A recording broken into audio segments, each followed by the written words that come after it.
One of the most common questions I get is, when I started my winery, why did I choose Virginia? Why not California? Why not anywhere else in the United States? And through studying, scientifically the climate and the soil, Virginia has been one of the better growing areas, and that's definitely been proven, I think, from all the quality that's been coming out of it, especially in the northern area in Loudoun County. Yeah, we have this amazing little microclimate that creates just some of the best quality grapes that are coming out of Virginia right now. We're, have a longer growing season than a lot of the other counties do, fortunately. Less rain. We're blessed with deep, rich soils.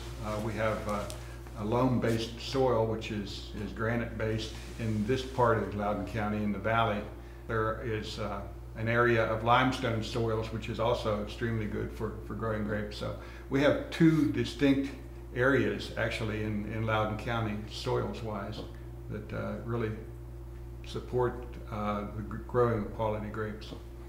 Bob, what have you found up here on the Blue Ridge?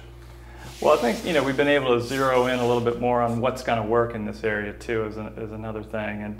And certainly with our Viognier and our Merlot, this is a great climate to get those vines underway. We're a young vineyard. We rely a lot on good rain early on in our life here. So we've been getting the rain we need, and we're getting the drainage we need, and it's just been an ideal climate so far for us.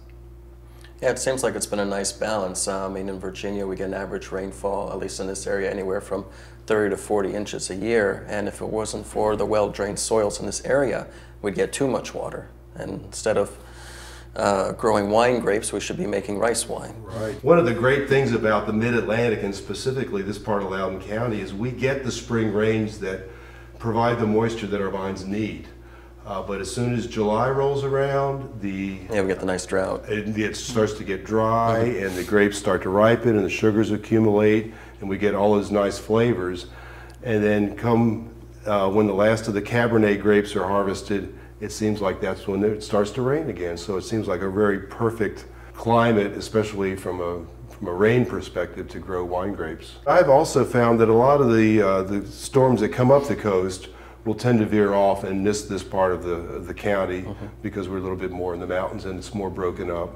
Yeah, that's very true. I actually I have a friend who grows Chardonnay in southern Virginia, more towards the eastern shore, and whenever we have a tropical storm coming up this area, they get slaughtered, whereas we really just get the tail end of it.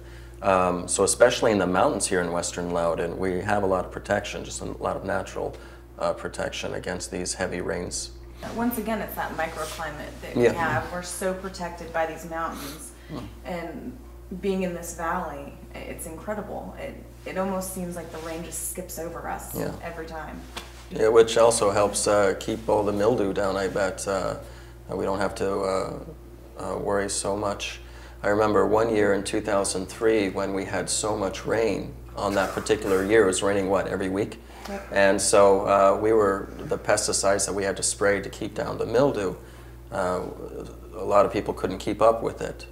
And so to have that protection against the rain and all the humidity really helps preserve the fruit, and it increases the fruit quality.